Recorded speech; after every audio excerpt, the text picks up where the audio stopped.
Well, I'm a docent here, and I started in the Havilah House on Beardsley and Main Street. And in the best parlor, there's a Melodeon. And people often ask me, well, what is it? And I can say, it's a Melodeon. Okay, well, what does it sound like? How do you play it? Is it a piano? And I really couldn't answer these things. So it kept needling me, and I thought, I can't be the only one who doesn't know what a Melodeon is. So I thought it might make an interesting gallery talk. So, but I didn't know how much I'd find on it, so I added making music in the home. So and that got really big, so I had to truncate all this a bit. But what you see here from left to right, the first item, let's see, we'll try this. The first instrument is an accordion. These are all 19th century instruments, and they're all related because they have free reeds and they use bellows. And that accordion, I think, looks like probably the accordion that my great-grandfather bought when he was 19. He was an immigrant from Denmark, and he was living out in South Dakota on the plains, delivering butter and cream, just trying to scrape by a living. And he was still trying to bring the rest of his family over here. But he found it essential to purchase a new accordion with his really precious money. That's how important making music was to him. The second item is a harmonium. And I'll talk about that a little more later, but you can see there's a bellows on the back that you pulled and pushed with one hand and played the piano keyboard with the other. And then here is our Melodeon, or an American accordion, and that's the type of Melodeon I'm going to discuss today. There are other Melodeons. There are Celtic and Scottish, Irish button accordions, and they call those Melodeons. But we're talking about the American accordion today. This is similar to what's in the Havilah Beardsley House. And just so you know, stay around for the end because I have a little video clip of a woman playing an 1860s Melodeon, and so you'll actually get to hear one. Okay, so let's go back in the history of man. You're probably wondering, why does she have a very pregnant Sienna Miller at the 2023 Met Gala? This is how she went out in public. But I want you to consider what it was like before you were born, okay? Because music is the very identity of man, and that's what I want to get across. Before you were born, the heartbeat, your mother's heartbeat, was a rhythm that was imprinted on you, okay? And also, you could hear sounds before you could ever see. So it's just so much a part of us. There's anthropological evidence that we were chanting about 500,000 years ago, but speech only developed 80,000 years ago. So that's another thing. Words relate to things and actions, right? Nouns and verbs that help us deal with the world. But music relates to our inner state of being and to a greater reality beyond the immediate survival, okay? It molds us more than deeply than words. It's really the universal language, isn't it? So I found some research, well, ARP said they had research, that suggests that music can enhance a sense of well-being, reduce stress, facilitate interpersonal connections, modulate the cardiovascular system, improve balance, and boost the immune system. So music is really good for us too. And I think you've all heard accounts of dementia patients who have really come alive when they've listened to music. But think about it. For most of prehistory and history, there was no recorded music, nothing.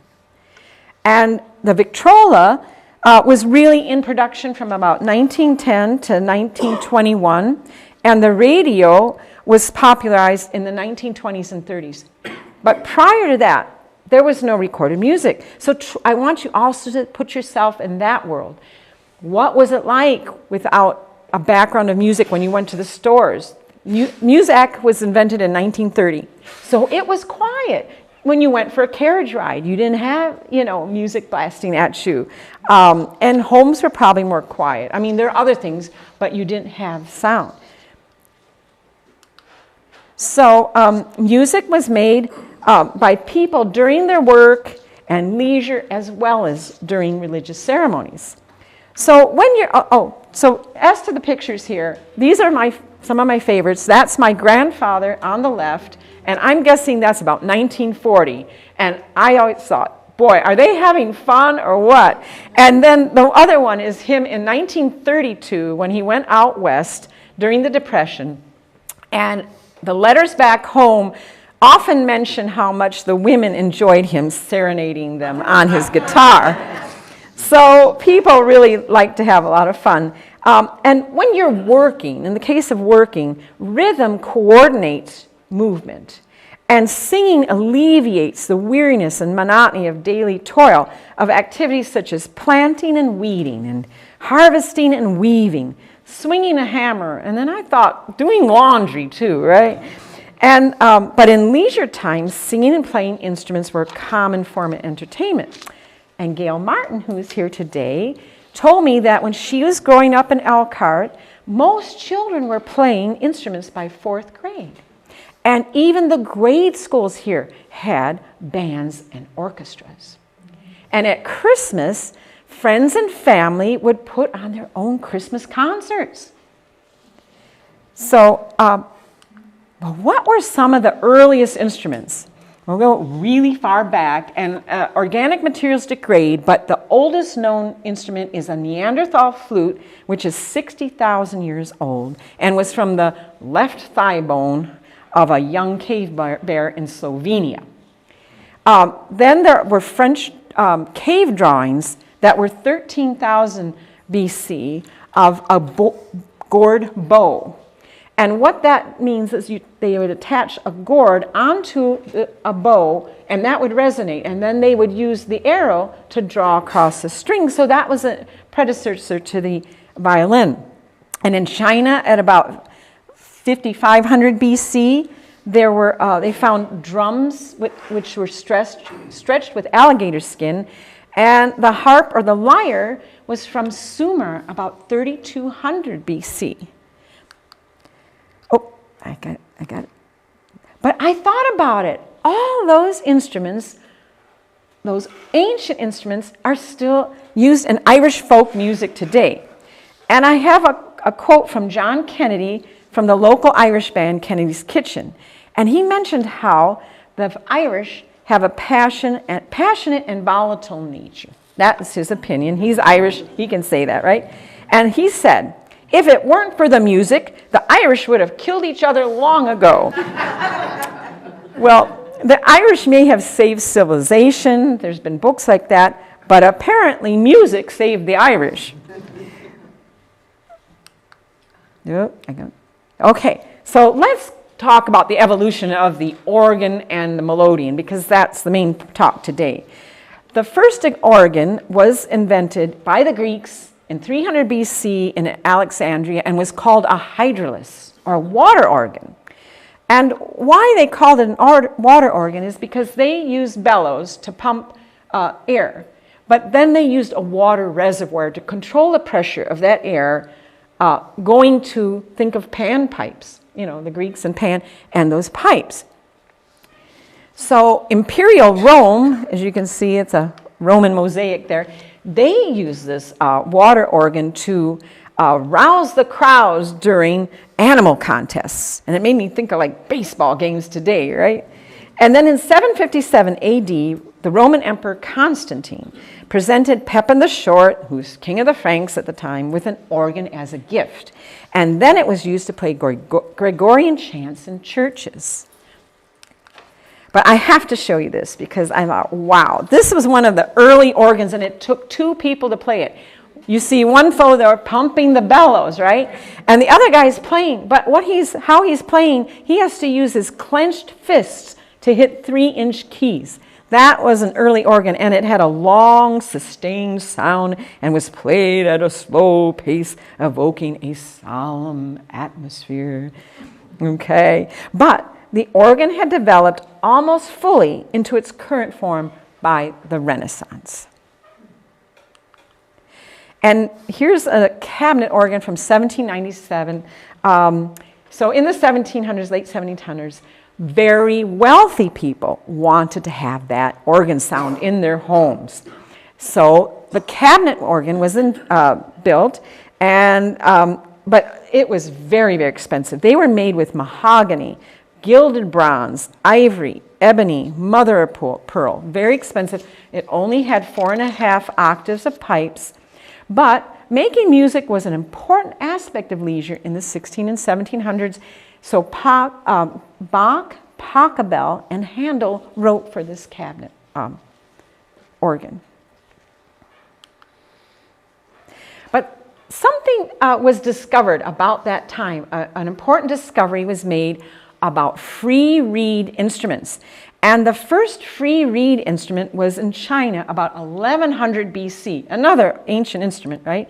And it was called a sheng. And it was mouth-blown free reed instrument consisting of vertical pipes. I just looked them up yesterday. There's about 17 of those pipes, and they blow into it. But the key was it went over a reed, and I'm thinking it would have looked, they were bamboo, and they would have looked something like an oboe reed, okay? So in 1777, okay, I jumped down. 1777, the French Jesuit priest Jean Amiot was serving a mission in China, and he loved musical instruments. And he came across this sheng and sent one back to Europe. Well, things took off from there. And in 1820, so you can see here in 1820 is the first invention with one. So early 19th century European instrument makers began experimenting with instruments using metal reeds instead of the wooden or bamboo reeds. And so this young man, he was quite young when he did it, Christian Frederick Bushman, created an instrument with metal reeds, which he called the aura, or the first harmonica. So that's 1820. And then, in Vienna, another fellow named Cyril Demian, anyway, he created the first accordion. And accord in German means chord. They spelled it with K's. So he's standing with a more advanced model. But the very first accordion used the left hand to press keys and the right hand to pull a bellows. And you could get 2 notes out of one key, depending if it was being pushed or pulled. And so hence the name accord. And these instruments, particularly accordions, were really a lot of fun. They were portable and affordable, easy to play. So they were so much fun to have in the home. And eventually accordions combined a melody section on the right hand with either buttons or a piano keyboard, and accompanied bass notes on the left hand. And so an accordion typically would be played with the notes going perpendicular to the bellows, okay? And with mass immigration from Europe in the 1800s, the accordion was introduced to the rest of the world. And they became popular playing dance music because they were loud and they could be heard above a rowdy dance hall, and became very popular around the world, from European polkas, Latino polkas, Argentinian tango, American Cajun and Zydeco, and eventually accordions were used for dance, pop, jazz, folk, and even classical music. Oop, it's just a little too hard. In 1835, Sir Charles Wheatstone in England patented the concertina. Well, it was patented in 1844, and that's the version you see there. That's the patented version, but he was starting to produce them in 1835. And that used strictly buttons on both ends, and you could play those buttons very quickly, and those were played in parallel to the bellows. But so they were very popular with travelers, soldiers, sailors, and cowboys. But in France, they wanted to use these new free reeds to try to make an organ. So in 1810, the Frenchman Gabriel Grenier made the first keyboard instrument using exclusively free reeds tuned to different pitches. And he called it the orgue expressif because it could be expressive based on how the 2 foot pedals that operated the bellows were pressed. You could get some expression with that. And it was much cheaper than a pipe organ or a pianoforte, and a fun modern instrument for making music in the home back then. And it stayed in tune. These metal reeds didn't change, whereas you had to tune a piano twice a year, and they were easy to repair. You just got a new reed from the manufacturer, took the old one out, and screwed it in. In 1842, the harmonium was patented in France by Alexandre Debienne. And what he did is that he created a new action system so that when a note was pressed on the keyboard, a valve opened and emitted the sound from the instrument. And eventually the harmonium had 2 notes, an octave apart from each other, and instead of just the one. And it was supposed to have, with time, it was improved, the tonal qualities of a pipe organ and the expressive control of a string instrument. And Liszt, Camille Saint-Saëns, Shostakovich, Rossini, and César Franck all wrote music for the harmonium. Now, some were cabinet floor models and some were tabletop hand pump models, where a player pushed and pulled a handle back and forth with one hand, which is joined to the bellows, and the other hand to play the keyboard. And you can see a modern harmonium there. I liked how you could see how she was playing it. And they became very popular with missionaries because of their portability and because they were not affected by heat and humidity. Think about the Caribbean and so forth. And they're still commonly used in India, Pakistan, Nepal, Afghanistan, and Bangladesh today. Unfortunately, in the 1840s, the wind pressurized reed organs still had a bold tone with a raspy, kind of snarly quality, and had excessive dissonant overtones. So early on, that's how the pressurized harmonium sounded. Now, in America, there were 2, I only have Jeremiah Carhart here, but there were 2 artisans, Jeremiah Carhart and Elias Parkham Needham. And they were working for George A. Prince Music Company, and they were working there since 1835, and they were dissatisfied with that bold tone of the wind pressurized European reed organs or harmoniums. And so they worked hard to improve the sound by using suction over the free reeds instead of pressure. Now, I don't know exactly how that happened. Here's the patent. If you can understand it, please explain it to me. But that was the idea. So that was their, and it's what they decided, what people felt was the sound was purer, more elegant and pleasing, and closer to a pipe organ and softer in tone. Though it had limited volume control and the notes were a little slower to respond than a harmonium, I think particularly the bass notes. It typically had 5 to 6 octave keyboard, has 2 pedals, one on the right which operates the bellows, okay, and the pedal on the left is for volume control. So it operates a shade, which I understood was used to increase sound. So if you needed a louder sound, you could get that, but it was somewhat limited. And eventually some melodeons had a second set of reeds, again tuned to an octave higher, that play along with the primary set, and you could get a more brilliant sound with them.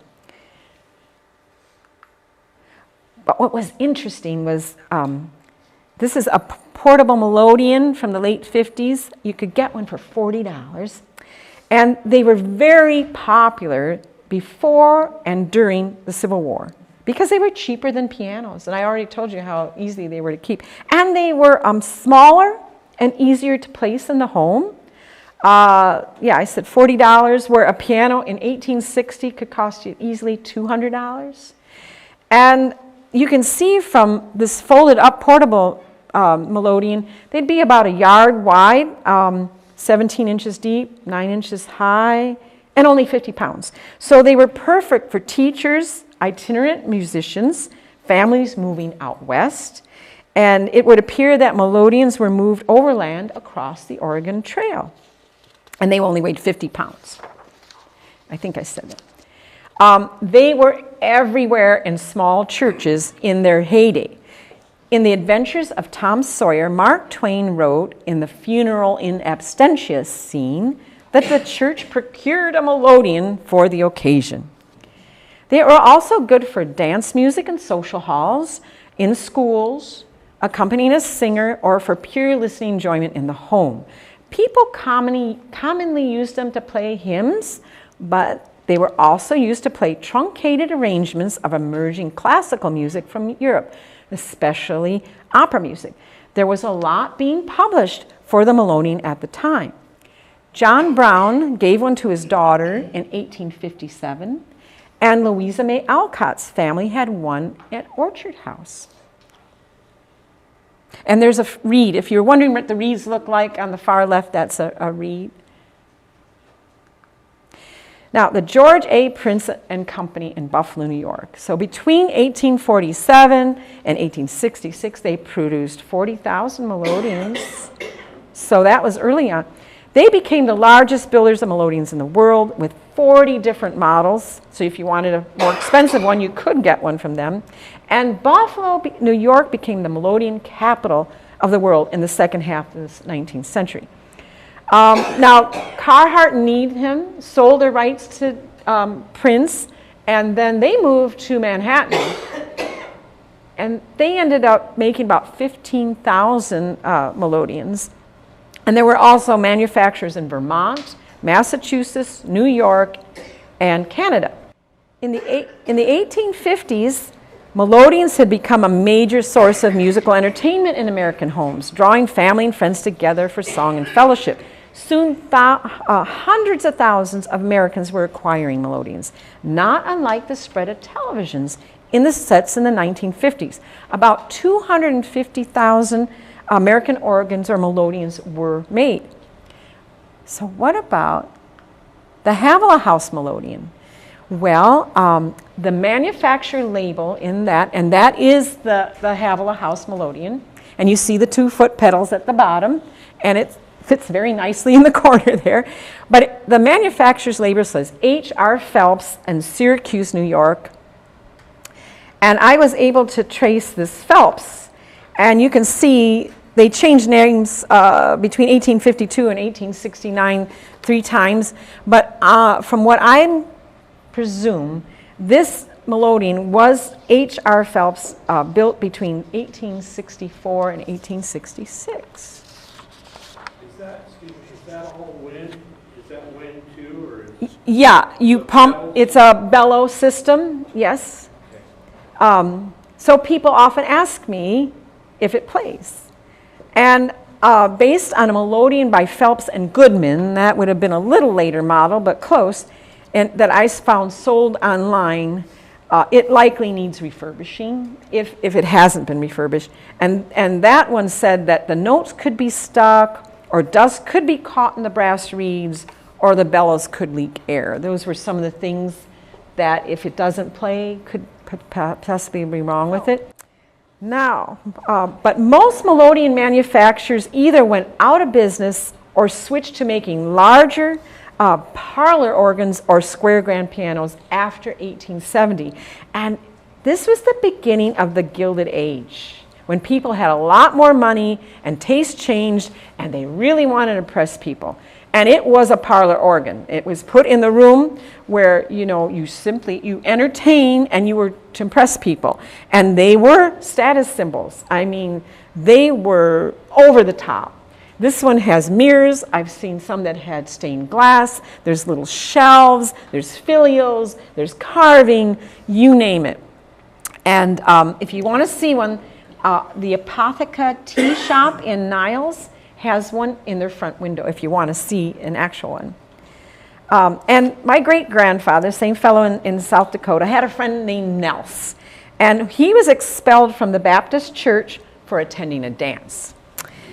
And he wrote to my great-grandfather, and I will spare you his disparaging remarks about being expelled, but he wrote, "I prefer solitude from the meetings and staying at home playing my organ, which is a beautiful ornament to our abode. It costs $115 cash, payable in installments of $5 every month."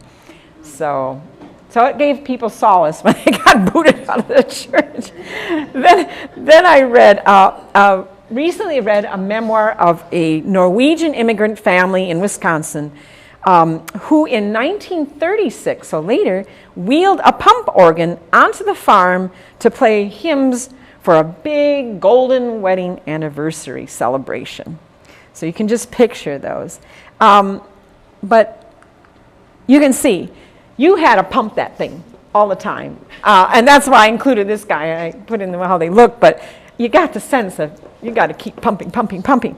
And eventually, the pump organ fell out of favor with the introduction of the electric Hammond organ in the 1930s.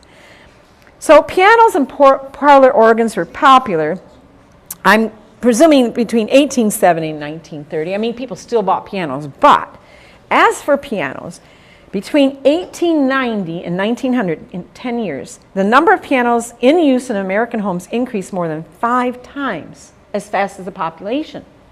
By 1900, the public owned 1 million pianos. In 1909, there were 295 U.S. piano manufacturers. The United States at that point was the largest producer of pianos in the world. Now, Janice Langland, a friend of mine, said that her grandmother had bought a piano in the early 1900s, hoping someone would learn to play it. When no one learned to play, she kept it in the house, just so they could sing when someone who could play came over to visit. Oh, so I couldn't resist. I mean, I had a page of all kinds of interesting folk instruments and stuff. There were so many, and then I had to pick just a handful because I'm really running out of time, and that I thought were kind of fun and unusual. So I want to share those with you. On the far left is a Hardanger fiddle. It's Norwegian, very fancy. You see all the inlay, and it has at least 8 strings. I know 8 strings. The top ones are for playing the melody, and the bottom ones are for resonance. And so I think you could get a lot of sound out of one of those. And in that memoir that I read, the Norwegians love to dance, and they dance that fiddler all night long. The next one to it, second from the left, is a nyckelharpa, which is Swedish, but it's 600 years old. And it's kind of a combination of a violin, because you use a bow on the bottom strings, and then a keyboard. So I'd never seen one of those. The middle one is a pianolin. It's in the zither family, and there's so many of those. But they're from Eastern Europe and Alpine Europe, and they're easy to play. And they're plucked or strummed or bowed. This one has a bow. You can just barely see it on the side, and it was made in Mount Pleasant, Iowa. I heard one at a folk concert once, and they are really kind of have a haunting sound about them. In an advertisement for a pianette, which is similar to the pianolin, in 1916, it claimed that it grips the mind and binds the heart, and was distributed by the Masonic Temple in Chicago. And I thought, why was the Masonic Temple distributing these pianonets? Well, I looked it up, and the Masons believe that music and harmony is very important, and they have to have music at their meetings. Well, depending on where you were, somebody could figure out how to play one of these little pianonets. They were pretty easy. My favorite instrument is the hurdy-gurdy, because Spencer Tracy played one in Captain's Courageous. I don't know if you remember the movie, but I love that. And believe it or not, the hurdy-gurdy is over 1,000 years old. I had no idea. And you crank that wheel, and the wheel acts like a bow rubbing against the strings, kind of like a violin, but it goes around and around. And then you play the keyboard to get the notes. And the last one is a parlor guitar. I had not known about them, but they're more compact and have a narrower waist than a modern dreadnought guitar. They were used in the late 19th and early 20th century. It didn't have the volume to fill an auditorium or be heard over an ensemble of louder instruments. So it was named after the room in which it was played at that time. We know we need music, it's good for us, and it's just a part of our being. You could whistle a happy tune or sing a song, right? Or you could attend a Ruthmere concert this fall, right? We have The only place you'll get music. yeah, 4 concerts coming up, right? Okay, And a piano competition. and a competition, everybody. So I want to say thank you to Brenda. Wonderful.